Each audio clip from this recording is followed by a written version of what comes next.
Nagtuloy sa pagtakbo si Dante habang umiiyak. Pinuntahan niya ang bahaging kanilang pinaglulutuan ng uling. May mga ginawa kasi silang butas roon. Doon niya naisip na magtago. Baka kasi hanapin siya ng mga rebelde. Alam niyang hindi madaling pagtaguan ang mga ganoong uri ng tao, lalo at baluarte nila ang kabundukan. Lalo pang lumakas ang ulan, kasabay ng walang hintong pagbuhos ng luha ni Dante dahil sa nangyari. Nakatulog na lang siya habang umiiyak. Noong magising siya ay sobrang dilim na ng paligid. Hindi niya alam kung anong oras na. Pero sigurado siyang lampas na ng hating gabi dahil meron ng pailan-ilang tunog ng manok mula sa malayo. Naisip niyang balikan na ang kanyang pamilya. Sa tingin niya ay umalis na rin naman ang mga rebelde. Gayong narinig niya ang usapan ng mga iyon na meron pang ibang grupo na kakatagpuin. Kahit naman madilim, may kaunting liwanag naman mula sa buwan na natatabunan ng ulap. Kaya nakikita pa rin ni Dante ang daan papauwi sa kanila. Noong malapit na siya sa bahay, ay tumigil pa siya ng mahigit siguro 5 minuto upang pakiramdaman kung may mga rebelde pa ba sa loob. Umikot siya sa likuran. Sumilip siya sa may maliit na awang sa kusina, pero mukhang wala na ang mga rebelde doon. Dahan-dahan siyang pumasok sa kusina. Nakita niyang naroon ang kanyang ama at ina, nakahandusay at wala ng buhay. Saglit niya yung niyakap, tapos naalala niya ang kanyang mga ate sa itaas. Pinuntahan niya rin ang mga iyon. Mas kalunos-lunos ang itsura ng dalawa dahil hubot-hubad habang tadtad ng bala ang katawan at may tama rin sa mukha at ulo. Napaluhod na lang si Dante sa harapan ng kanyang mga ate habang umiiyak. Noong mapagod na siya sa kakaiyak, ay nakaramdam siya ng sobrang gutom. Giniginaw na rin siya. Kaya nagbihis muna siya ng kasuotan at bumalik sa kusina upang humanap ng makakain. May nakita siyang natirang nilagang kamote. Tinignan niya ang lagayan ng bigas pero wala na iyong laman. Pati ang pinaglagyan ng tinapay ay wala na rin. Ganon din ang mga kape at asukal. Kaya iyong kamote na lang ang kinain niya at ininuman ng maraming tubig. Inisip niya kung ano ang kanyang gagawin sa katawan ng kanyang pamilya. Hindi niya pwedeng iwanan ng ganoon lang iyon dahil baka puntahan ng mga hayop at kainin. Kahit ang uwak ay siguradong kasama sa lalantak noon. Nakaupo siya sa may hapag habang kinakausap ang kanyang walang buhay na nanay at tatay. Nangako siya sa mga ito na magbabayad ang may gawa noon sa pamilya nila. Sinabi niya rin sa kanyang nanay na pati ang grupo ni Caberto ay pagbabayarin niya rin. Sinabi niyang hinihingi niya ang paggabay ng kaluluwa ng kanyang pamilya upang maisagawa ang paghihiganti. Nakatulog na lang siya habang nagsasalitang mag-isa. Noong magising siya ay maliwanag na. Kinuha niya ang mahabang bareta at gulo para magamit sa paghuhukay ng paglilibingan ng kanyang pamilya. Inabot na siya ng magtatanghali sa paghuhukay. Kailangan niya kasi ng malalim at malapad na hukay dahil 4 ang ililibing niya roon. Matapos makapaghukay, ay isa-isa niyang binihisan ng damit ang kanyang nanay, tatay at 2 ate sa kabinalot ng kumot. Kahit papaano ay malakas naman si Dante, kaya nagawa niyang madala sa ginawang hukay ang labi ng kanyang pamilya. Noong mailagay niya na ang 4, ay saglit siyang nag-usal ng panalangin at pamamaalam. Kasama na ang sumpa na ipaghihiganti niya ang mga ito kahit pa ikamatay niya. Matapos muling umiyak Nang halos kalahating oras, ay sinimulan niya na ang pagtabo ng lupa sa mga labi ng kanyang pamilya. Matapos matabunan, ay hinakutan niya pa iyon ng mga malalapad na bato at itinambak sa ibabaw ng libingan para hindi mahukay ng mga hayop. Matapos maglibing, ay kinuha niya na ang mga damit ng kanyang ama na pwede niya pang mapakinabangan, pati ilang kagamitan. Inilagay niya sa sako at dinala sa kuweba na dati niyang pinagtatambayan. Sinunog niya rin ang bahay nila para hindi na maging hideout pa ng mga rebelde. Nanatili pa siya ng 3 araw sa kuwebang iyon. Panay ang dasal niya at umabot na nga sa punto na naging desperado na siya. Pati ang mga nilalang ng kadiliman ay tinatawag niya na rin at sinasabing handa siyang ipalit ang kanyang kaluluwa. Bigyan lang siya ng mga ito ng kapangyarihan upang maipaghiganti ang nangyari sa kanyang pamilya. Pero sa kabutihang palad ay walang nakarinig sa kanya. Kaya noong ika-4 na araw ay nagpasya na siyang bumaba sa bayan. Mukhang hindi niya mahahanap ng ganun kadali ang paraan para mabigyan ng hustisya ang ginawa sa kanyang pamilya. Pagkarating sa bahay ng tiyahin ay tinanong siya nito kung kumusta na ang kanyang mga magulang. Saglit siyang tumahimik bago nagsalita. "Tiya, wala na po silang lahat." "Ha? Ano bang ibig mong sabihin na wala na?" "Patay na po silang lahat, tiya. Pinagpapatay sila ng mga rebelde. Kung hindi lang humarang si nanay, ay siguradong natadtad na rin ako ng bala. Si nanay ang dahilan kung bakit narito pa ako ngayon, nakatayo sa harapan niyo." Bigla namang nanggilid ang luha ng kanyang tiyahin at niyakap si Dante. "Bakit ba kasi ayaw ni kuya na umalis doon sa bundok na iyon? Matagal niya nang alam na maraming rebelde doon eh. Swertihan na lang kung hindi papaslangin ng mga iyon. Kahit pa ba ang iba ay merong konsensya, mas marami pa rin ang walang awa kung pumatay. Meron naman sana akong inaalok na lupain sa kanila, malapit lang dito sa bayan. Pag-aari iyon namin ng tiyo mo. Pwedeng-pwede naman doon ang buong pamilya nyo at pwede nyo ring itanim doon kung ano man yung mga pinagtatanim nyo doon sa bundok. Masyado lang talagang matigas ang paninindigan ng iyong ama. Kawawa naman ang iyong ina at mga ate mo, iho. Ikaw, wala ka bang galos o tama ng bala?" "Wala po, tiya. Nakatakbo ako agad sa malayo. Pinagbabaril pa nila ako habang tumatakbo. Mabuti na lang at walang kahit isa ang tumama sa akin." "Sige, iho. Pupunta tayo roon bukas para mailibing ang mga labi ng iyong pamilya." "Hindi na po kailangan, tiya. Nailibing ko na sila. Sinunog ko na rin ang bahay namin doon para wala nang mabalikan pa at maging kuta ang mga rebelde." "Ah, ganun ba? Sige, iho. Bukas na bukas, samahan mo ako. Pupunta tayo sa military detachment. Magre-report tayo doon." "Wag na po, tiya. Ako ang magpapataw ng parusa sa kanilang lahat dahil sa ginawa nila sa pamilya ko. Sa kabila ng mabuting pag-iistima namin sa kanila." "Ano ka ba naman, bata ka? Kabata-bata mo pa, karahasan na agad ang nasa isip mo. Hindi porket dumanas ka ng karahasan, ay magiging marahas ka na rin. Meron tayong kasundaluhan na pwedeng gumawa ng paraan para mahuli ang mga pumatay sa iyong pamilya at mabigyan sila ng hustisya." "Wag na po, tiya. Kahit i-report pa natin, hindi na rin maibabalik ang buhay ng pamilya ko. Tsaka, saan pa hahanapin ng mga sundalo ang mga iyon sa lawak ng kagubatan na kanilang baluarte? Siguradong mahihirapan lang ang mga sundalo na maghanap sa kanila." "Hay, basta iho, magre-report tayo bukas. Tapos ikaw naman ay magpapatuloy ka sa pag-aaral, ha?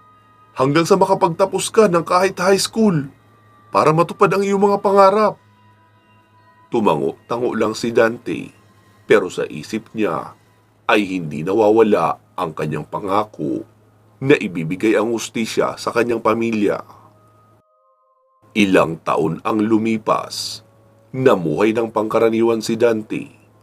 Lingid sa kaalaman ng kanyang tiyahin, kapag walang pasok si Dante, ay nagpupunta siya sa isang panday o iyong taong gumagawa ng itak, kutsilyo at iba pang mga kagamitan na yari sa bakal. Pinag-iipunan niya ang pagpapagawa ng isang punyal na yari sa asero at isang itak na katamtaman ng haba na meron ding aserong nakahalo. Naikwento niya rin sa matanda ang kasaysayan ng kanyang buhay, pati na ang nangyari sa kanyang pamilya. Sa dalas ng pagtambay niya sa bahay noong matanda, ay naging magkaibigan na nga sila. Minsan ay tinutulungan niya ang matanda sa paggawa nito ng mga order na itak.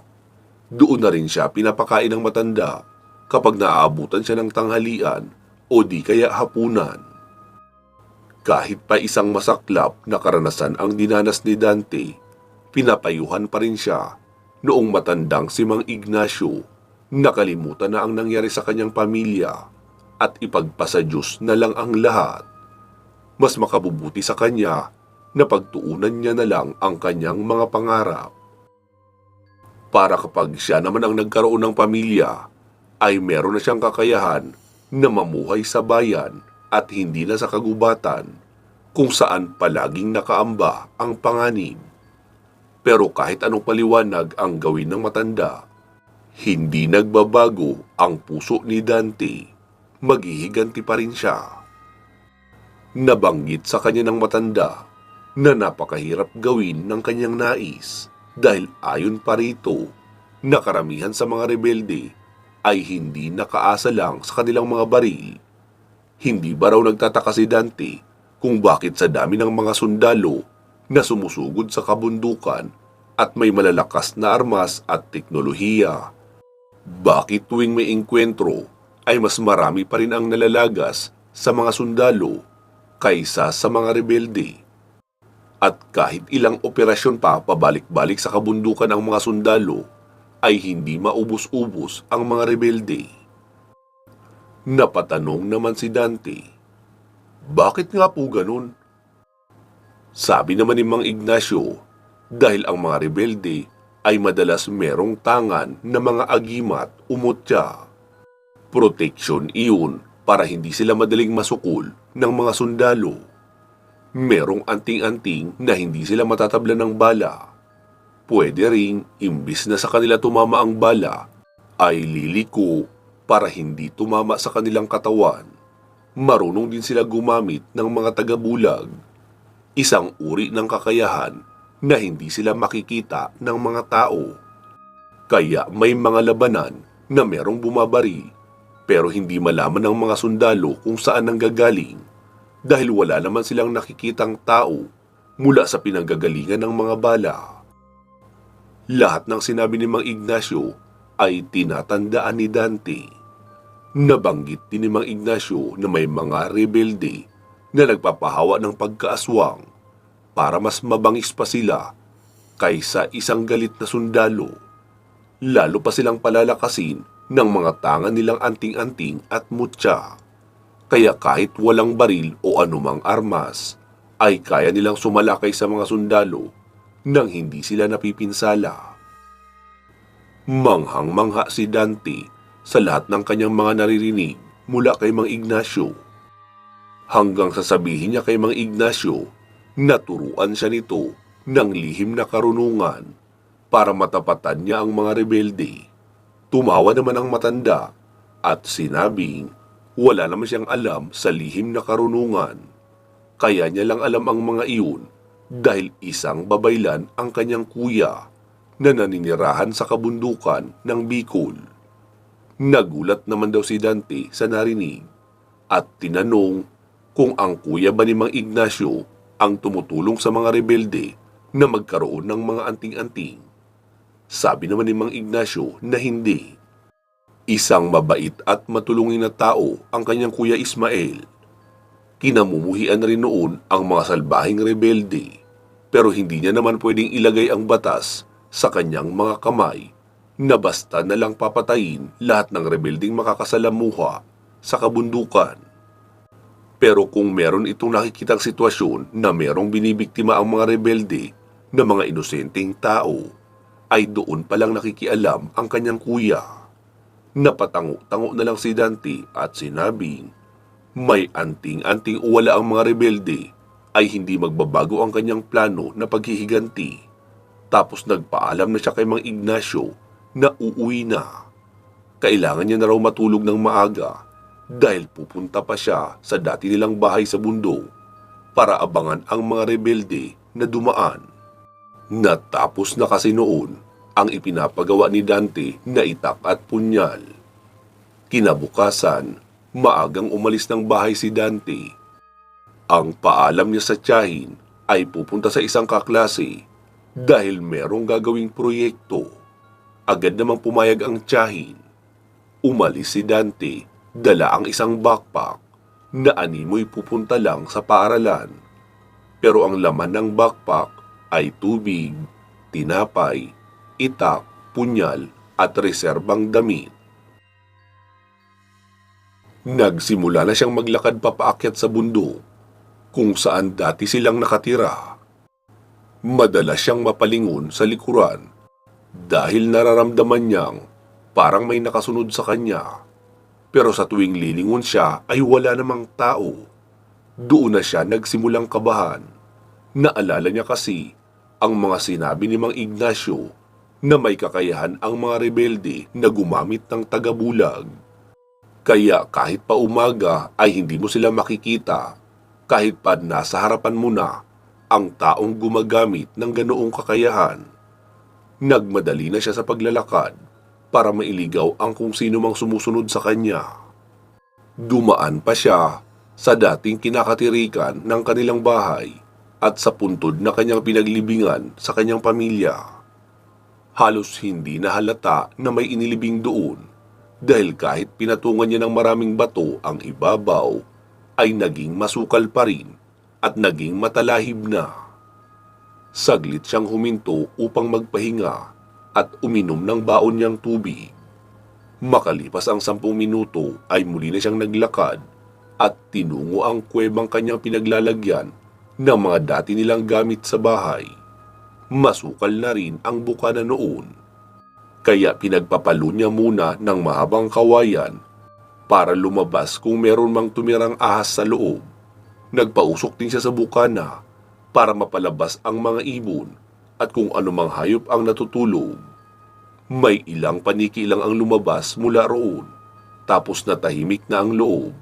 Kaya pumasok na siya at gumawa ng pwestong mapagpapahingahan. May dala naman siyang sako na gagawin niyang pangsapin sa lupa. Bago niya sinapinan ng tuwalya na iniwan niya roon. Pagkalatag niya ng sapin, ay humiga muna siya roon at nakatulog dahil sa pagod sa paglalakad papaakyat.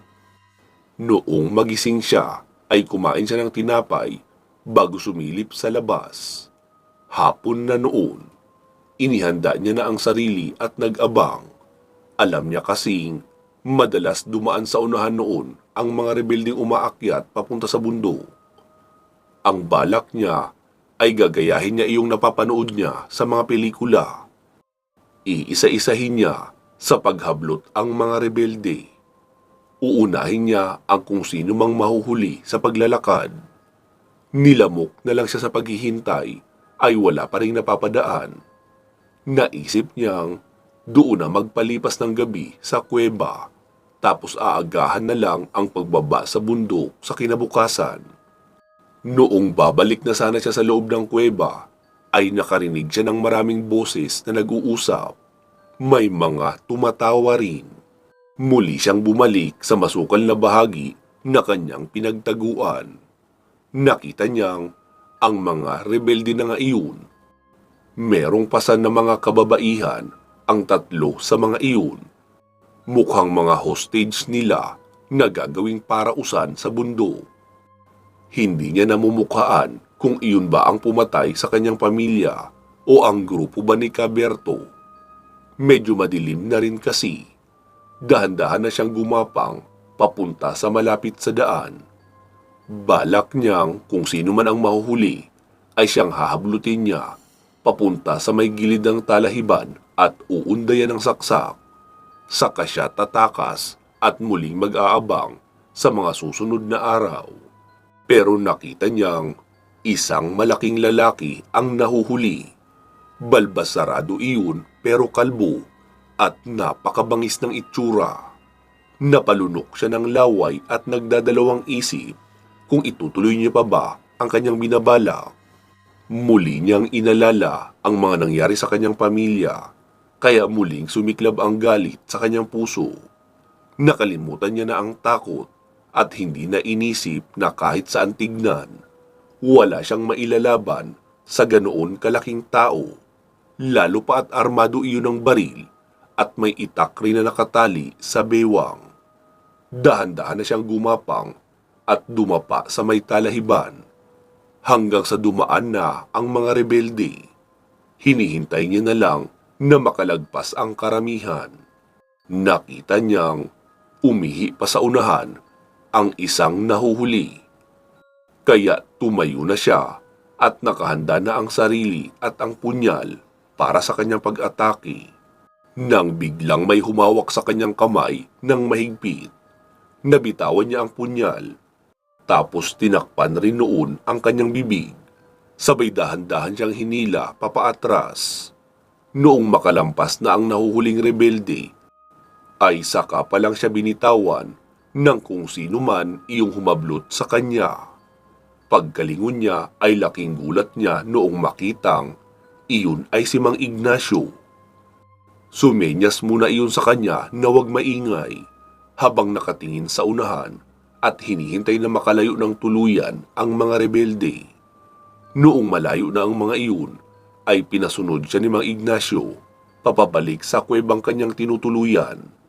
Nagulat pa nga si Dante kung paanong nalaman iyon ni Mang Ignacio. "Mang Ignacio, anong ginagawa niyo rito? At paano niyo ako nasundan?" Tanong niya pa sa matanda. Sabi naman noon, "Di sinundan kita para hindi ka mamatay ng maaga, bata. Hindi mo ba naiisip kung gaano kadelikado ang gagawin mo?